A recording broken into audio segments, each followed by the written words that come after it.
Hey guys, welcome back to the channel. So finally ಇವತ್ತಿನ SmackDown ಕೂಡ ಮುಗ್ದಿದೆ. And ನಾನು ತುಂಬ ವರ್ಷದಿಂದ ಡಬ್ಲ್ಯೂ ನೋಡ್ತಾ ಇದ್ದೀನಿ. ಆ್ಯಂಡ್ ಡಬ್ಲ್ಯೂ ನನಗೆ ಇದೊಂದು ವಿಚಾರ ಚೂರು ಕೂಡ ಇಷ್ಟ ಆಗೋದಿಲ್ಲ. ಆ್ಯಂಡ್ ಆ ವಿಚಾರ ಏನಪ್ಪಾ ಅಂದರೆ ಫ್ಯಾನ್ಸ್ಗಳನ್ನ ತುಂಬ ಹೈಪ್ ಮಾಡೋದು, ಸಡನ್ ಆಗಿ ಅದನ್ನ ಕ್ಯಾನ್ಸಲ್ ಮಾಡೋದು. ಮತ್ತೆ ಇವತ್ತಿನ ಸ್ಮ್ಯಾಕ್ ಡೌನ್ನಲ್ಲಿ ಡಬ್ಲ್ಯೂ ಅವರು ನಮ್ಮನ್ನ हर बार गर्म करके ठंडा ही छोड़ देते हैं हमको. ಮತ್ತೊಮ್ಮೆ ಡಬ್ಲ್ಯೂ ಈ ರೀತಿ ಮಾಡಿದೆ ಅಂತಾನೆ ಹೇಳ್ಬಹುದು. ಏನು ಮಾಡೋದಕ್ಕಾಗೋದಿಲ್ಲ, ಉಟ್ಗುಣ ಸುಟ್ಟರು ಹೋಗಲ್ಲ ಅಂತಾರಲ್ಲ, ಅದೇ ರೀತಿ ಡಬ್ಲ್ಯೂ ಇದನ್ನ ಆಗಿಂದನೂ ಕೂಡ ಬೆಳೆಸ್ಕೊಂಡು ಬಂದಿದೆ. ಓವರ್ ಆಲ್ ಇವತ್ತಿನ ಸ್ಮ್ಯಾಕ್ ಡೌನ್ ನಲ್ಲಿ ಏನೇನಾಯ್ತು ಅಂತ ಸಂಪೂರ್ಣ ಮಾಹಿತಿನ ತಿಳಿಸ್ಕೊಡ್ತೀನಿ. ವಿಡಿಯೋ ತುಂಬಾ ಇಂಟ್ರೆಸ್ಟಿಂಗ್ ಆಗಿರುತ್ತೆ. ಬನ್ನಿ ವಿಡಿಯೋನ ಶುರು ಮಾಡೋಣ. ಶೋನ ಓಪನಿಂಗ್ ಅಲ್ಲಿ ನಮಗೆ EST ಬಿಯಾಂಕಾ ಬ್ಲೇರ್ ಹಾಗೆ ಸ್ಟಿಫನಿ ಸ್ಟಾರ್ಟನ್ ಅವರ ನಡುವೆ ವಿಮೆನ್ಸ್ ಟೂರ್ನಮೆಂಟ್ ನ ಕ್ವಾಲಿಫಿಕೇಶನ್ ಮ್ಯಾಚ್ ನೋಡೋದಕ್ಕೆ ಸಿಗುತ್ತೆ. ಈ ಮ್ಯಾಚ್ ಕಡೆ ಬರೋದಾದ್ರೆ ಮ್ಯಾಚ್ ಮಾತ್ರ ನನಗೆ ತುಂಬಾನೇ ಇಷ್ಟ ಆಯ್ತು ಅಂತಾನೆ ಹೇಳ್ಬಹುದು. ನಮ್ಮ ಬಿಯಾಂಕಾ ಬ್ಲೇರ್ ಅವರ ಪರ್ಫಾರ್ಮೆನ್ಸ್ ಹಾಗೆ ಸ್ಟಿಫನಿ ಸ್ಟಾರ್ಟನ್ ಅವರ ಪರ್ಫಾರ್ಮೆನ್ಸ್ ಈ ಎರಡು ಕೂಡ ಈ ಒಂದು ಮ್ಯಾಚ್ ಅಲ್ಲಿ ಚೆನ್ನಾಗಿತ್ತು.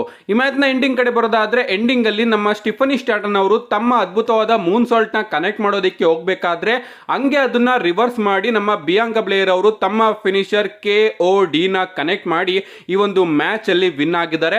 ನಿಜವಾಗ್ಲೂ ಈ ಒಂದು ಮ್ಯಾಚ್ ಅಲ್ಲಿ ಬಿಯಾಂಕಾ ಬ್ಲೇರ್ ಅವರು ವಿನ್ ಆಗ್ಲೇಬೇಕಾಗಿತ್ತು. ಅಂಡ್ ಅದನ್ನ ಅವರು ಮಾಡಿದ್ದಾರೆ. ಸ್ಟಿಫನಿ ಸ್ಟಾರ್ಟನ್ ಅವರಿಗೋಸ್ಕರ ನನಗೆ ಚೂರು ಬೇಜಾರಾಗ್ತಾ ಇದೆ. ಏನು ಮಾಡೋದಕ್ಕಾಗೋದಿಲ್ಲ. ನಮ್ಮ ಬಿಯಾಂಕಾ ಬ್ಲೇರ್ ಅವರು ಸೆಮಿಫೈನಲ್ಸ್ ಗೆ ಕ್ವಾಲಿಫೈ ಆಗಿದ್ದಾರೆ. ಇದನ್ನ ನೋಡಿ ನಾನು okay, next match jade Kargil ಅವರು ಗೆದ್ಬಿಡ್ತಾರೆ, ನಮಗೆ ಬಿಯಾಂಕಾ ಬ್ಲೇರ್ ಹಾಗೆ ಜೇಡ್ ಕಾರ್ಗಿಲ್ ಅವರ ಮ್ಯಾಚ್ ನೋಡೋದಕ್ಕೆ ಸಿಗುತ್ತೆ ಅಂತ ಅನ್ಕೊಂಡೆ. ಬಟ್ ಅದು ಯಾವುದೇ ರೀತಿಯ ವಿಚಾರ ನಮಗೆ ನೋಡೋದಕ್ಕೆ ಸಿಗ್ಲಿಲ್ಲ. ಇದಾದ್ಮೇಲೆ ನಮಗೆ ನಾಯಾ ಜಾಕ್ಸ್ ಹಾಗೆ ಜೇಡ್ ಕಾರ್ಗಿಲ್ ಅವರ ನಡುವೆ ಕೂಡ ಕ್ವಾಲಿಫಿಕೇಶನ್ ಮ್ಯಾಚ್ ನೋಡೋದಕ್ಕೆ ಸಿಗುತ್ತೆ. ಜೇಡ್ ಕಾರ್ಗಿಲ್ ಅವರ ಮಗಳು ಕೂಡ ಬಂದಿರ್ತಾರೆ ಅಂತಾನೆ ಹೇಳ್ಬಹುದು. ಅದು ಕೂಡ ಸಖತ್ತು ಕ್ಯೂಟ್ ಆಗಿತ್ತು ಅವರ ಸೆಗ್ಮೆಂಟ್ ಕೂಡ. ಅಂಡ್ ಈ ಮ್ಯಾಚ್ ಕಡೆ ಬರೋದಾದ್ರೆ ಮ್ಯಾಚ್ ಮಾತ್ರ ಸಖತ್ತಾಗಿತ್ತು ಅಂತಾನೆ ಹೇಳ್ಬಹುದು. ನಮ್ಮ ಜೇಡ್ ಕಾರ್ಗಿಲ್ ಅವರು ನಾಯಾ ಜಾಕ್ಸ್ ಅವ್ರನ್ನ ಎತ್ತೆತ್ತಿ ಎಸಿತಾ ಇರ್ತಾರೆ, ಅದೆಲ್ಲದೂ ಕೂಡ ಚೆನ್ನಾಗಿತ್ತು. ಈ ಮ್ಯಾಚ್ ನ ಎಂಡಿಂಗ್ ಕಡೆ ಬರೋದಾದ್ರೆ ಎಂಡಿಂಗ್ ಅಲ್ಲಿ ನಮ್ಮ ನಾಯಾ ಜಾಕ್ಸ್ ಅವರು ಜೇಡ್ ಕಾರ್ಗಿಲ್ ಅವರಿಗೆ ಚೇರ್ ಅಲ್ಲಿ ಹೊಡೆಯೋದಕ್ಕೆ ಹೋಗ್ತಾರೆ. ಅದರಿಂದ ತಪ್ಪಿಸ್ಕೊಂಡಂತಹ ನಮ್ಮ ಜೇಡ್ ಕಾರ್ಗಿಲ್ ಅವರು ನಾಯಾ ಜಾಕ್ಸ್ ಅವರಿಗೇನೆ ಚೇರ್ ಅಲ್ಲಿ ಅಟ್ಯಾಕ್ ಮಾಡ್ತಾರೆ ಅಂತಾನೆ ಹೇಳ್ಬಹುದು. ಅಂಡ್ ಹಿಂಗೆ ಈ ಒಂದು ಮ್ಯಾಚ್ ಡಿಸ್ಕ್ವಾಲಿಫಿಕೇಶನ್ ಇಂದ ಎಂಡ್ ಆಗಿದೆ. ಅಂಡ್ ಡಿಸ್ಕ್ವಾಲಿಫಿಕೇಶನ್ ಇಂದ ಈ ಒಂದು ಮ್ಯಾಚ್ ಅಲ್ಲಿ ನಮ್ಮ ನಾಯಾ ಜಾಕ್ಸ್ ಅವರು ವಿನ್ ಆಗಿದ್ದಾರೆ. ಸೊ ನನ್ನ ಒಂದು ಡ್ರೀಮ್ ಮ್ಯಾಚ್ ಏನಿತ್ತು ಜೇಡ್ ಕಾರ್ಗಿಲ್ ಹಾಗೆ ಬಿಯಾಂಕಾ ಬ್ಲೇರ್ ಅವ್ರದ್ದು, ನಾನು ಮೊದಲೇ ಹೇಳಿದ್ದೆ ಡಬ್ಲ್ಯೂ ಅವರು ಈ ಒಂದು ಮ್ಯಾಚ್ ನ ಸ್ಮ್ಯಾಕ್ ಡೌನ್ ನಲ್ಲಿ ಮಾಡಿಸೋದಿಲ್ಲ ಅಂತ ಅನ್ಕೋತೀನಿ ಅಂತ. ಅಂಡ್ ಅದೇ ರೀತಿ ಡಿಸಿಷನ್ ನ ತಗೊಂಡಿದೆ ಅಂತಾನೆ ಹೇಳ್ಬಹುದು. ಡಿಸ್ಕ್ವಾಲಿಫಿಕೇಶನ್ ಮುಖಾಂತರ ಈ ಒಂದು ಮ್ಯಾಚ್ ನ ಎಂಡ್ ಮಾಡೋ ಒಂಥರ ಅದ್ಭುತವಾದ ಡಿಸಿಷನ್ ತಗೊಂಡಿದೆ. ಯಾಕಂದ್ರೆ ಈ ಒಂದು ಮ್ಯಾಚ್ ಅಲ್ಲಿ ನಮ್ಮ ಜೇಡ್ ಕಾರ್ಗಿಲ್ ಅವರು ವೀಕ್ ಆಗಿ ಕೂಡ ಕಾಣಿಸಿಲ್ಲ. ಏನೇ ಆಗ್ಲಿ ಗೈಸ್, ಈ ಒಂದು ಮ್ಯಾಚ್ ಅಲ್ಲಿ ನಮ್ಮ ನಾಯಾ ಜಾಕ್ಸ್ ಅವರು ವಿನ್ ಆಗಿದ್ದಾರೆ. ಅಂಡ್ ಅವರು ನೆಕ್ಸ್ಟ್ ವೀಕ್ ಸ್ಮ್ಯಾಕ್ ಡೌನ್ ಅಲ್ಲಿ ಬಿಯಾಂಕಾ ಬ್ಲೇರ್ ಅವ್ರನ್ನ ಫೇಸ್ ಮಾಡೋದಕ್ಕೆ ಹೋಗ್ತಾ ಇದ್ದಾರೆ ಸೆಮಿಫೈನಲ್ಸ್ ಅಲ್ಲಿ. ಇದಾದ್ಮೇಲೆ ಬ್ಯಾಕ್ ಸ್ಟೇಜ್ ಅಲ್ಲಿ ನಮಗೆ ಬ್ಲಡ್ ಲೈನ್ ನೋಡೋದಕ್ಕೆ ಸಿಗುತ್ತೆ. ಇವತ್ತು ನಮ್ಮ ಸೋಲೋ ಸಿಕೋ ಅವರು ರೆಡ್ ಕಲರ್ ಸೂಟ್ ನ ಹಾಕೊಂಡು ಬಂದಿರ್ತಾರೆ ಅಂತಾನೆ ಹೇಳ್ಬಹುದು. ಇವರೆಲ್ಲರೂ ಕೂಡ ನಮ್ಮ ಟಾಮಾ ಟೊಂಗಾ ಅವರ ಮ್ಯಾಚ್ ಗೆ ರೆಡಿ ಆಗ್ತಾ ಇರ್ತಾರೆ. ಅಂಡ್ ನಮ್ಮ ಸೋಲೋ ಸಿಕೋ ಅವರು ಎಲ್ಲರನ್ನು ಕೂಡ ಸರಿ ಟೈಮ್ ಆಯ್ತು ಹೊರಡಿ ಅಂತ ಕಳಿಸ್ತಾ ಇರಬೇಕಾದ್ರೆ ನಮ್ಮ ಪಾಲಿಮೆನ್ ಅವರು ಸೋಲೋ ಸಿಕೋ ಅವರ ಬಳಿ ಒಂದು ಪ್ರಶ್ನೆನ ಕೇಳ್ತಾರೆ, ಇವತ್ತು ಕೂಡ ನೀನು ರೋಮನ್ ರೈನ್ಸ್ ಜೊತೆ ಮಾತಾಡ್ದ ಅಂತ. ಅದಕ್ಕೆ ನಮ್ಮ ಸೋಲೋ ಸಿಕೋ ಅವರು ಹೌದು, ನಾನು ಯಾವಾಗ್ಲೂ ಕೂಡ ರೋಮನ್ ರೈನ್ಸ್ ಅವರ ಜೊತೆ ಮಾತಾಡ್ತಾ ಇರ್ತೀನಿ ಅಂತ ಆನ್ಸರ್ನ ಮಾಡಿ ಹೇಳಿದ್ದಾರೆ ಅಂತಾನೆ ಹೇಳ್ಬೋದು. ಅಂಡ್ ಇದನ್ನ ಕೇಳಿಸ್ಕೊಂಡು ನಮ್ಮ ಪಾಲಿಮೆನ್ ಅವರು ಇನ್ನೂ ಕೂಡ ಸಖತ್ತು ಶಾಕ್ ಆಗಿರ್ತಾರೆ. ಐ ಥಿಂಕ್ ಇಲ್ಲಿ ನಮ್ಮ ಸೋಲೋ ಸಿಕೋ ಅವರು ಒಂದು ಗೇಮ್ ನ ಪ್ಲೇ ಮಾಡ್ತಾ ಇದ್ದಾರೆ ಅಂತಾನೆ ಹೇಳ್ಬೋದು. ಅವರು ನಾನು ಟ್ರೈಬಲ್ ಚೀಫ್ ಜೊತೆ ಮಾತಾಡ್ತಾ ಇದ್ದೀನಿ, ನಾನು ಟ್ರೈಬಲ್ ಚೀಫ್ ಜೊತೆ ಮಾತಾಡಿದ್ದೀನಿ ಅಂತ ಹೇಳ್ತಾ ಇದ್ದಾರೆ. ಬಟ್ ಇಲ್ಲಿ ಸರಿಯಾಗಿ ಗಮನಿಸಿದ್ರೆ ನಮ್ಮ ಸೋಲೋ ಸಿಕೋ ಅವರ ಪ್ರಕಾರ ಟ್ರೈಬಲ್ ಚೀಫ್ ರಾಕ್ ಕೂಡ ಆಗಿರಬಹುದು. ಇದಾದ್ಮೇಲೆ ನಮಗೆ ಟಾಮಾ ಟೊಂಗಾ ಹಾಗೆ ಎಲೆನೈಟ್ ಅವರ ನಡುವೆ ಕ್ವಾಲಿಫಿಕೇಶನ್ ಗೆ ಮ್ಯಾಚ್ ನೋಡೋದಕ್ಕೆ ಸಿಗುತ್ತೆ. ಈ ಮ್ಯಾಚ್ ಕಡೆ ಬರೋದಾದ್ರೆ ಆಫ್ ಕೋರ್ಸ್ ಬ್ಲಡ್ ಲೈನ್ ಕೂಡ ರಿಂಗ್ ಸೈಡ್ ಅಲ್ಲಿ ಇರುತ್ತೆ. ಇಂಟರ್ಫೈರೆನ್ಸ್ ನೋಡೋದಕ್ಕೆ ಸಿಗ್ಲೇಬೇಕಾಗಿತ್ತು. ಈ ಒಂದು ಮ್ಯಾಚ್ ಅಲ್ಲಿ ನಮಗೆ ಇಂಟರ್ಫೈರೆನ್ಸ್ ಕೂಡ ನೋಡೋದಕ್ಕೆ ಸಿಗುತ್ತೆ. ಅಂಡ್ ಅದೇ ಒಂದು ಇಂಟರ್ಫೈರೆನ್ಸ್ ಇಂದ ಈ ಒಂದು ಮ್ಯಾಚ್ ಅಲ್ಲಿ ನಮ್ಮ ಟಾಮಾ ಟೊಂಗಾ ಅವರು ತಮ್ಮ ಫಿನಿಶರ್ ನ ಯೂಸ್ ಮಾಡಿ ಎಲೆನೈಟ್ ಅವ್ರನ್ನ ಪಿನ್ ಮಾಡಿ ವಿಕ್ಟರ್ನ ಗಳಿಸ್ಕೊಂಡಿದ್ದಾರೆ. ಅಂಡ್ ನಮ್ಮ ಟಾಮಾ ಟೊಂಗಾ ಅವರು ಸೆಮಿಫೈನಲ್ಸ್ ಗೆ ಹೋಗ್ತಾ ಇದ್ದಾರೆ. ಇದಾದ್ಮೇಲೆ ನಮಗೆ ಲೋಗನ್ ಪಾಲ್ ಹಾಗೆ ಕೋಡಿ ರೋಡ್ಸ್ ಅವರ ನಡುವೆ ಒಂದು ಕಾಂಟ್ರಾಕ್ಟ್ ಸೈನಿಂಗ್ ಸೆಗ್ಮೆಂಟ್ ಕೂಡ ನೋಡೋದಕ್ಕೆ ಸಿಗುತ್ತೆ. ನಮ್ಮ ನಿಕ್ ಕಾಲ್ಡಿಸ್ ಅವರು ಈಗಾಗಲೇ ರಿಂಗ್ ಅಲ್ಲಿ ಇರ್ತಾರೆ, ಎಲ್ಲ ಸೆಟಪ್ ಕೂಡ ಆಗಿರುತ್ತೆ. ಅಂಡ್ ನಮಗೆ ಕೋಡಿ ರೋಡ್ಸ್ ಹಾಗೆ ಲೋಗನ್ ಪಾಲ್ ಅವರ ಎಂಟ್ರಿ ಕೂಡ ನೋಡೋದಕ್ಕೆ ಸಿಗುತ್ತೆ. ನಮ್ಮ ಲೋಗನ್ ಪಾಲ್ ಅವರು ಲಾಯರ್ ಹಾಗೆ ಸೆಕ್ಯೂರಿಟಿ ಗಾರ್ಡ್ಸ್ ಗಳನ್ನೆಲ್ಲರನ್ನು ಕೂಡ ಕರ್ಕೊಂಡು ಬಂದಿರ್ತಾರೆ. ನಮ್ಮ ಕೋಡಿ ರೋಡ್ಸ್ ಅವರು ಬರ್ತಾರೆ. ಮೊದಲು ಅವರು ಫ್ಯಾನ್ಸ್ ಗಳ ಹತ್ರ what you want talk about, ನೀವು ಯಾವ್ದ್ರ ಬಗ್ಗೆ ಮಾತಾಡಬೇಕು.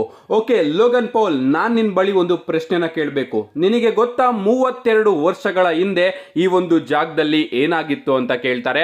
ಅದಾದ್ಮೇಲೆ ಹೇಳ್ತಾರೆ, ಓ ಲೋಗನ್ ಪಾಲ್, ನೀನಾಗ ಹುಟ್ಟೇ ಇರಲಿಲ್ಲ. ಸೊ ನಾನೇ ಹೇಳ್ತೀನಿ, 32 ವರ್ಷಗಳ ಹಿಂದೆ 1992ರಲ್ಲಿ ಈ ಒಂದು ಜಾಗದಲ್ಲಿ ಮೊದಲ ವಾರ್ ಗೇಮ್ ಮ್ಯಾಚ್ ಆಗಿತ್ತು. ಅದು ನನಗೆ ಗೊತ್ತಾ ಯಾಕೆ ಇನ್ನೂ ಕೂಡ ನೆನಪಿದೆ ಅಂತ, ಯಾಕಂದ್ರೆ ನಾನು ಈ ಒಂದು ರೆಸ್ಲಿಂಗ್ ಬಿಸ್ನೆಸ್ ನ ಪ್ರೀತಿ ಮಾಡ್ತೀನಿ.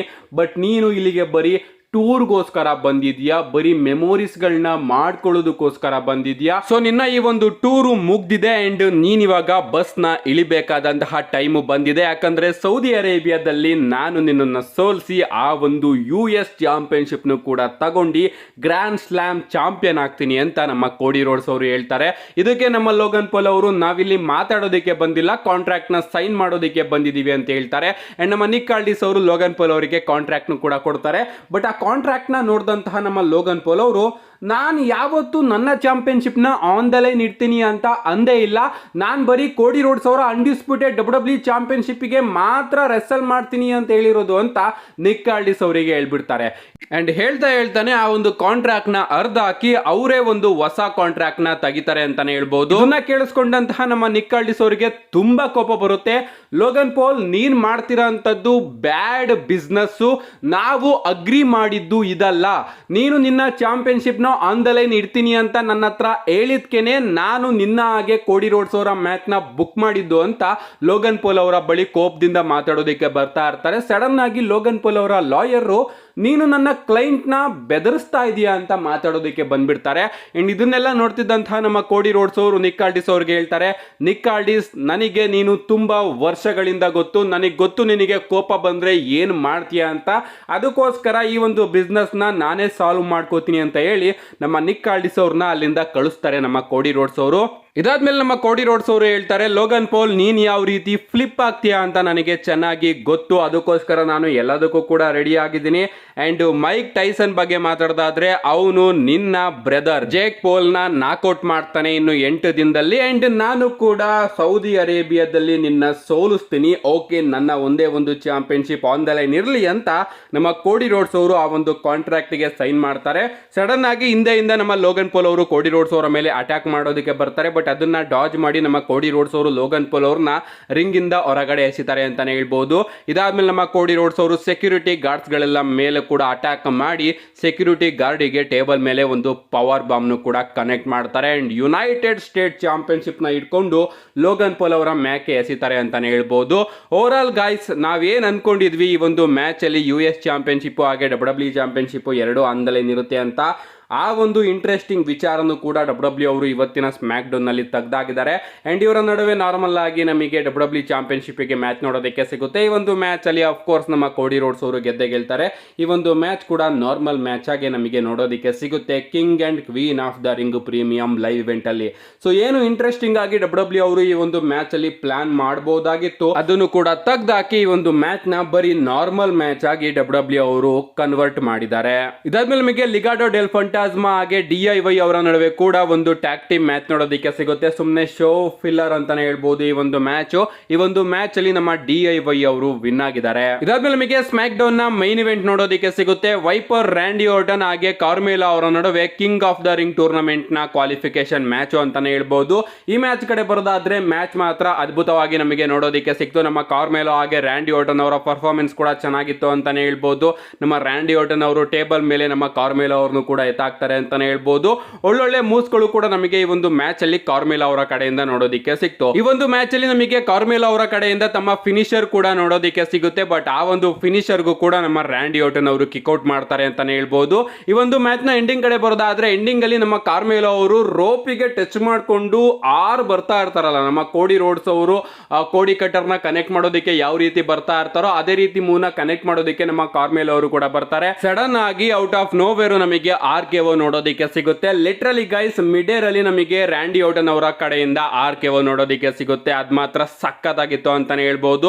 ಅಂಡ್ RKO ನ ಕನೆಕ್ಟ್ ಮಾಡಿ ನಮ್ಮ ರ್ಯಾಂಡಿ ಆರ್ಟನ್ ಅವರು ಈ ಒಂದು ಮ್ಯಾಚ್ ಅಲ್ಲಿ ವಿನ್ ಆಗೋದ್ರ ಮುಖಾಂತರ ಸೆಮಿಫೈನಲ್ಸ್ ಗೆ ಕ್ವಾಲಿಫೈ ಆಗಿದ್ದಾರೆ. ಇದಾದ್ಮೇಲೆ ನಮಗೆ ಸಂಪೂರ್ಣ ಬ್ಲಡ್ ಲೈನ್ ಎಂಟ್ರಿ ಕೂಡ ನೋಡೋದಕ್ಕೆ ಸಿಗುತ್ತೆ. ಬ್ಲಡ್ ಲೈನ್ ಬರ್ತಾ ಇರುತ್ತೆ. ಸಡನ್ ಆಗಿ ನಮ್ಮ ರ್ಯಾಂಡಿ ಆರ್ಟನ್ ಅವರು ಮೈಕ್ ಅಲ್ಲಿ ಮಾತಾಡೋದಕ್ಕೆ ಶುರು ಮಾಡ್ತಾರೆ. ಟಮಾಟೋಂಗಾ ಬ್ಲಡ್ ಲೈನ್ ನಿಮಗೆ ನಾನು ಮತ್ತೊಮ್ಮೆ ನನ್ನ ಇಂಟ್ರೊಡಕ್ಷನ್ ನ ಕೊಡ್ತೀನಿ. ನಾನು ವೈಪರ್ ರ್ಯಾಂಡಿ ಆರ್ಟನ್ ನಾನು 14 ಬಾರಿ ಚಾಂಪಿಯನ್ ಆಗಿದ್ದೀನಿ ಆ್ಯಂಡ್ ನಾನು next week king of the ring ಕೂಡ ಆಗ್ತೀನಿ. ಆ್ಯಂಡ್ ಟಮಾಟೋಂಗ, ನಿನಗೆ ನಾನು ಇಡೀ ವರ್ಲ್ಡಲ್ಲೇ 3 ಡೇಂಜರಸ್ ಲೆಟರ್ ಆದಂತಹ RKOನು ಕೂಡ ಮತ್ತೊಮ್ಮೆ ಇಂಟ್ರೊಡ್ಯೂಸ್ ಮಾಡಿಸ್ತೀನಿ ಅಂತ ನಮ್ಮ ರ್ಯಾಂಡಿ ಓಟನ್ ಅವರು ಟಮಾಟೋಂಗ ಅವರಿಗೆ ವಾರ್ನಿಂಗ್ ಕೂಡ ಕೊಡ್ತಾರೆ ಅಂತಲೇ ಹೇಳ್ಬೋದು. ನಮ್ಮ ರ್ಯಾಂಡಿ ಓಟನ್ ಅವರು ಮೈಕಲ್ಲಿ ಹೇಳ್ಬೇಕಾದ್ರೆ ನಾನು 4 ಬಾರಿ ಅಂತ ಹೇಳ್ಬಿಟ್ಟು ಸಡನ್ ಆಗಿ 14 ಬಾರಿ ಚಾಂಪಿಯನ್ ಆಗಿದ್ದೀನಿ ಅಂತ ಹೇಳ್ಬಿಡ್ತಾರೆ. ನಿಮ್ಮೆಲ್ಲರ ಆಸೆ ಅವರು 16 ಬಾರಿ ಚಾಂಪಿಯನ್ ಆಗಲಿ ಅಂತ. ನೋಡೋಣ ಗೈಸ್, ಆಗುತ್ತೋ ಇಲ್ವೋ. ಓವರಾಲ್ ಇವತ್ತಿನ ಸ್ಮ್ಯಾಕ್ ಡೌನ್ ಕಡೆ ಬರೋದಾದ್ರೆ ನನಗಂತೂ ಸ್ಮ್ಯಾಕ್ ಡೌನ್ ಇಷ್ಟ ಆಯಿತು. ನಿಮಗೆ ಅನ್ನಿಸ್ತು ಇವತ್ತಿನ ಸ್ಮ್ಯಾಕ್ ಡೌನ್? ನಿಮ್ಮ ಅನಿಸಿಕೆನ ಕಮೆಂಟ್ ಮಾಡಿ. ಇವತ್ತಿನ ವಿಡಿಯೋ ಬಿಡೋ ಲೈಕ್ ಮಾಡಿ, ಚಾನಲ್ ಸಬ್ಸ್ಕ್ರೈಬ್ ಮಾಡ್ಕೊಳ್ಳಿ. See you guys in my next video.